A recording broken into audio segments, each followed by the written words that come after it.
On the next segment of the show, you're going to hear all about the Sam Houston Space City Pick 6 on Saturday, a player-friendly wager. Just a few days left in the Sam Houston meet, but don't sleep on it. It's been some great racing, and there's been some terrific coverage at InTheMoneyPodcast.com and over at SHRP.com. To learn more, go to SHRP.com.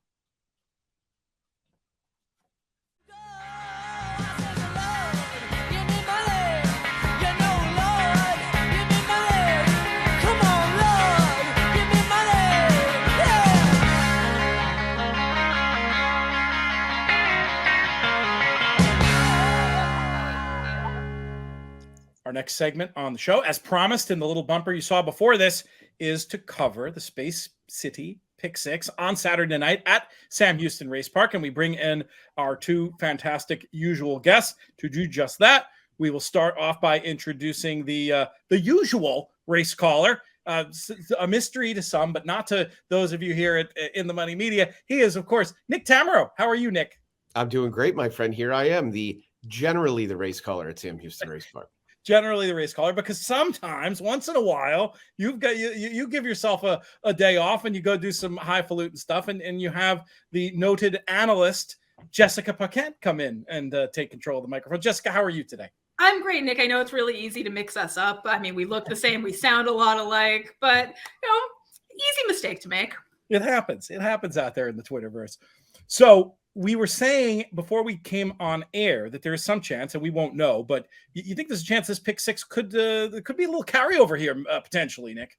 Yeah, I think so. We've had good weather, luckily, and so we're going to be on the turf again tonight, and the fields are big and competitive. So yeah, I think there's at least a decent chance we start the night with a carryover of about $6,700. That was a one-day carryover. Last night we had a couple of big prices in the sequence, so there was no way it was going to hold up. But yeah, we'll see. And look, it'll make this conversation that much more interesting if we're shooting at a carryover in the $20,000 range, hopefully. We record this Friday, talking about the races of Saturday. Yeah, you can check and see that we won't be shy about promoting it and promoting this video if a carryover comes into effect. In any case, it's an interesting sequence. It kicks off with race number 4. We've got 3 and up, $25,000 claimers, fillies and mares going 5 furlongs on the turf. Jessica, we'll start with you and your analysis of this race. I think the latter half of this sequence could be a little chalky, so I'm trying to be a little clever with a long shot here. Sweet Linda, interesting long shot from Mindy Willis, encouraging that Stuart Elliott stays aboard. I like that she showed a little speed on the main track, couldn't maintain it. Second start off the bench, goes back to the turf. The Willis barn very live on the grass, and I think her speed will be much more effective on the lawn. Any backups, or are you just going to start this thing cold? You got 15-1 on the morning line there, so definitely an interesting price. I'm bold. I'm not quite that bold. I'm going to back this up with Stalemate. Ronnie Cravens, Ernesto Valdez, Jimenez, kind of no-brainer connections on the turf, and this one's just been very consistent. Nick, how do you see this one? How do you want to light this candle? Yeah, I thought the thing that obviously in talking about it in advance, we won't know, but Carl Broberg has a couple in here, and in the 6 Glitterary and the 8 Empty Net. Both of them are routers. So this is a really tough cutback. I would be inclined to take Empty Net of the two. It seems like when Broberg names Rye Eichelberry, that generally is a sign of intent. However, Renee Diaz did win on one of his, I guess, alternate horses yesterday. So Glitterary looks like she would really have to hustle to get there at 5/8. I picked Stalemate. I like Stalemate as well. I thought she ran very well. We'll show on Sharpie Time tomorrow night the replay of her race from January 29th when Hawkeye Girl took her all the way towards the outside fence in deep stretch.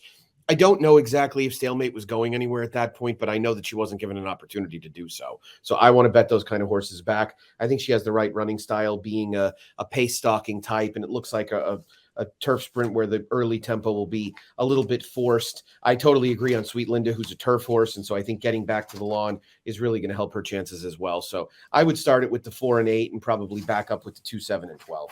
All right, 4, 8 with the backups of the 2, 7, and 12. For Nick to get things started at Sam Houston. Let's move to leg B. We've got 3-year-old filly Texas Breds, 5.5 on the dirt. Nick Tammaro, we'll keep it with you. Yeah, I think this is a single, so I'm willing to go a little deeper in other races. Kelly said Ready is really just supposed to win. J.R. Caldwell's barn has been incredible at this entire meet, and I actually, this horse is not a claimer, but I was saying yesterday with Trey on the Sharpie Time show that he's 34% with a $3 ROI in claiming races on the dirt at Sam Houston this year. That's really hard to do, especially when your horses get bet like his do.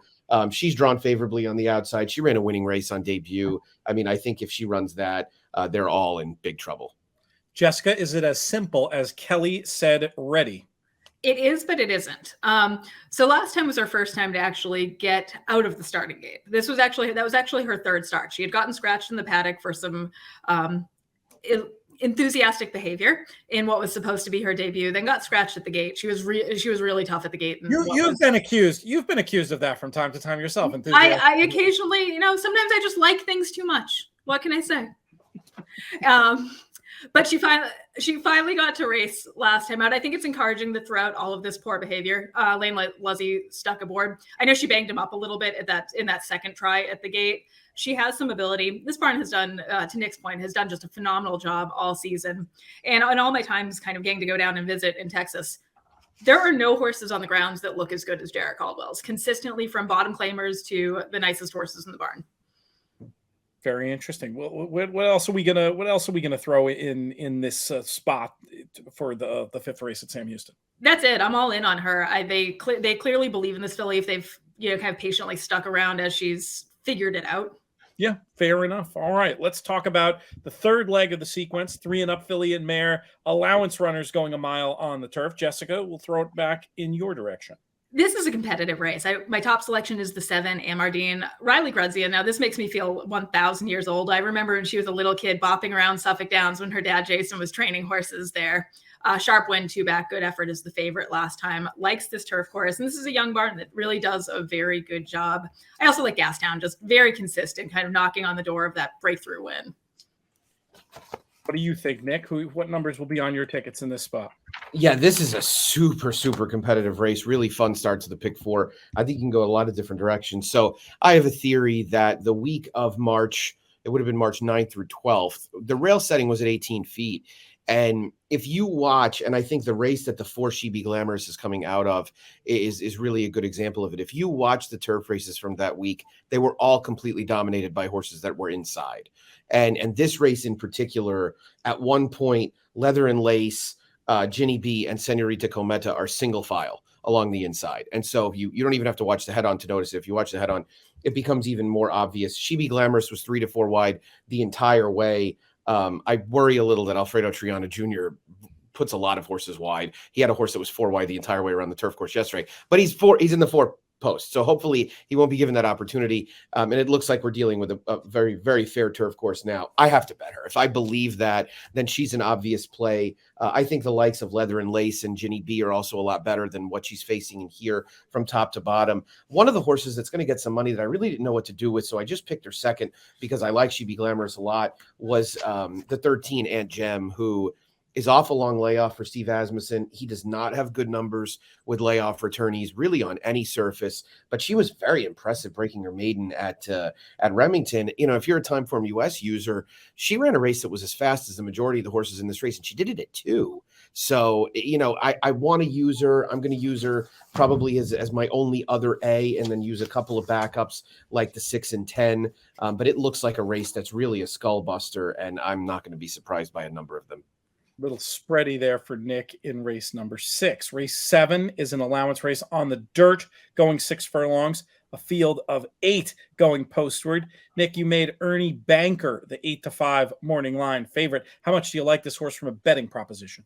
It's funny. I liked Ernie Banker well enough. From a betting proposition, not very much. Broberg re-entered Ernie Banker for 20,000 next Thursday. So I don't know. We don't have an automatic rule where you have to scratch if you're subsequently re-entered, but he re-entered him next Thursday for 20. I think that's a horrible sign. And so he now becomes a horse that you are supposed to be skeptical of. And, Carl is a volume player that is trying to win races and the conditions are almost blurred. It feels like he's letting everybody know that he got the money already. And so he's willing to part and move on, and Ernie Banker can go and maybe end up wherever. So I like Good Scout. And I mean, I think Good Scout makes a ton of sense here. I'm a little worried about him getting that 6th furlong because he's gotten a little leg weary in the past, but if there's a guy who can hold a horse together for a final furlong, it's definitely Ernesto Valdez Jimenez. And so I felt like he responded to some horses are just better with certain riders. And it's nothing against Lane Luzzy at all, who's done a phenomenal job at the whole meet. But it felt like Ernesto rode this horse with a little bit more confidence last time. And he was he rated so comfortably. So I'm hopeful that he can get that 6th furlong. I think either of the Caldwell horses could beat the aforementioned Ernie Banker, the 4 or the 6. I just prefer Good Scout. I think he's a little bit better. 4 and 6 to get through that one, opposed to the favorite, with that great little bit of institutional knowledge you bring forward there. Jessica, who's your selection in this 7th race? I'm kind of stuck on both Caldwell horses as well. To Nick's points about Good Scout, again, he's just a 6-time winner. 3 of those came at Sam Houston. I thought he made a big step in the right direction last time out. But I do like the other Caldwell, actually a little bit more. Super Brady with Luzzy, the barn's first call rider aboard. I thought he had a good effort against Similar. But it boils down to those 2 for me. All right, we've got some agreement there in the 7th race.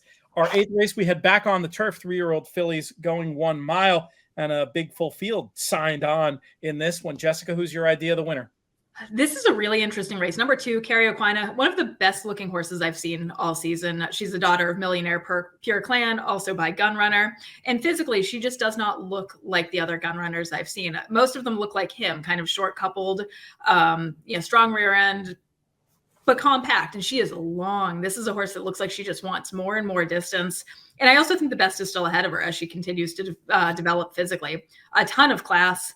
I also like, for a bit of a long shot, the 10 Beer Empress. I think Danny Pitch has thought pretty highly of this filly throughout her brief career. Her maiden win was sharp.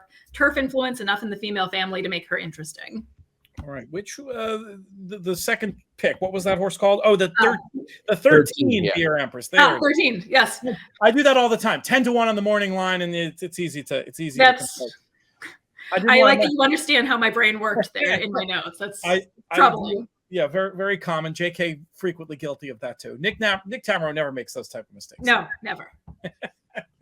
Well, I make the morning line, so I handicap without the benefit of numbers. I better not make that mistake. A lot of years of public handicapper helps, but yeah, this is super tough race, as Jessica said, and so I don't completely trust Kerry Aquina, and so I want another option as well. I picked Austin City Girl. I don't like taking horses like this. I don't like horses off of big setup maiden wins, facing winners. But the more I looked through the field, the conclusions I reached were that there's going to be pace. The other closers are not all that appealing. And she just seems to make sense. Ray Ashford's had a really good meet. She's taken a huge step forward since she got to the turf, back to the turf. And, why not? I don't think the field in her last race was great. I don't think it was terrible. And so I think she fits this race actually very well. I'm also worried about the 1 Splendid Gale, who I generally don't gravitate towards closing sprinters going long, but I think this filly may end up wanting more ground. So I'm not going to be surprised if she runs a better race here. I'm going to use the 1, 2, and 7 and just kind of live and die with those. And I'm not going to be surprised if Kerry Aquina wins, but she got a big setup last time. Silverscape set a really fast pace, and she was kind of just, lumbering home trying to get there. She's kind of a big clunky filly. She did not get the brilliance or speed of her sire. No, I think she got more of the staying power of her dam. Exactly. But she's a heavy mover and still kind of growing into all of her limbs, I think. Yeah, I totally agree. Pure Clan, of course, who was trained by the all-time winningest trainer at Oaklawn Park. Who remembers? Well, this should be right down Jessica Street. She's the trivia champion, for goodness sake. I am the trivia champion. But I mean, also an East Coast elitist though, so Oaklawn. That's true. Oakland's not in your in your wheelhouse. Tell the people. Bob Holthus. Wow. Yeah, Bob Holthus. That was gettable. That was definitely gettable call. Yeah. I feel bad about that. And she was purchased by IAH at some point. I don't think she changed barns though. But what years was she? 08. Yeah. She won the Garden City in 2008. I know she was in the Breeders' Cup that was won that year by Forever Together, I think. Yeah. That sounds right. Yeah. That sounds and the late Eugene Melnick owned Sealy Hill, who finished a huge price second, I think, in there. Like 40. I'm so glad you mentioned that, and I wish I had the picture now to show up on screen. Maybe that was awesome. Maybe I'll make Craig do this in post-production. I think I'm going to make Craig do it in post-production. I'll make it a little time. Like every teenage girl makes a sign of their favorite horse and takes a train 4 hours to Belmont on the Breeders' Cup right after 9/11 to go see them, right? Like entirely normal teenage activity. Now, was this your normal attire, or were you in a Daria lookalike contest that weekend? I had an extended goth phase in my teens, which we definitely have to find the picture. No, that's totally done there, PTF. that was awesome, though. And also, how did that come? Like, were you just identified and grabbed from the crowd? How did that go down? So they had known that I was obsessed with Graham Hall for years, because the obsession started when he was a 2-year-old and we went to the Breeders' Cup through Kids to the Cup.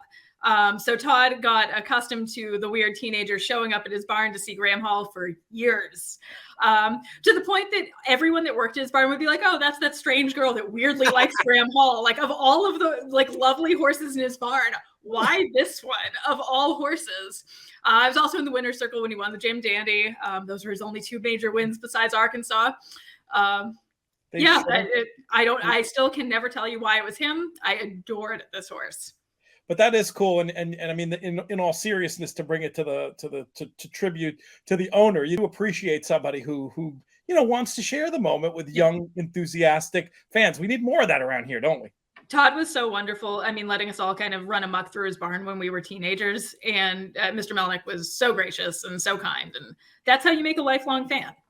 That's very cool. This should be a sitcom, I think. Or a screenplay or something. We're going to get to work on this one. We have one more race to discuss, actually, if you can believe it. Race number 9 that closes this out. We've got Texas bred fillies and mares, 4 and 5 years old, going 6 furlongs on the dirt. Nick Tammaro, we throw it back to you for the key question. How are we going to get paid?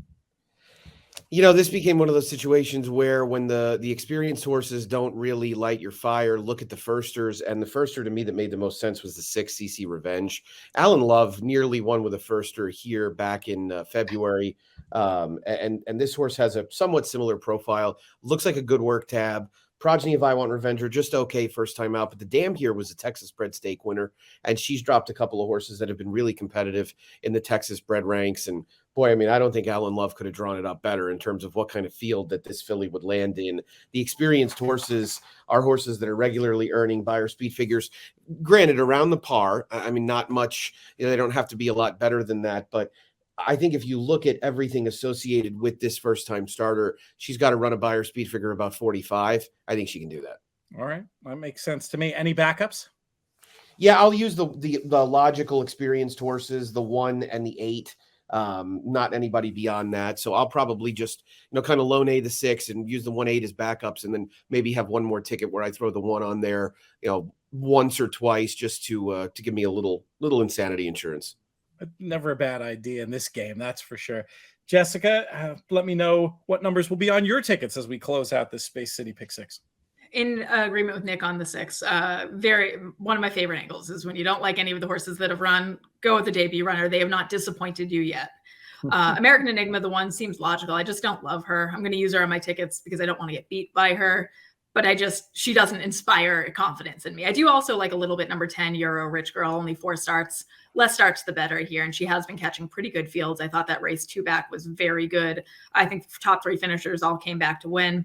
Jaime Castellanos does a bang up job. One of my favorite trainers that I've gotten to see this season in Texas. Good stuff. Well, there you have the Space City Pick 6 for Saturday night. I look forward to participating, watching you guys. Not a whole lot of days left at the Sam Houston meet. Are we down to the last 5 or 6? We are, yeah. 5 more. Everybody watching this will probably be 4 more by then. But yeah, 5 more starting with tonight's card. So we just have Thursday, Friday, Saturday racing next week, and very much looking forward to closing out what's been a really fun season. You can follow Jessica at JM Paquette. Nick is at NTAM1215. Lots of great info about Sam Houston and horse racing in general. Encourage everybody to check it out.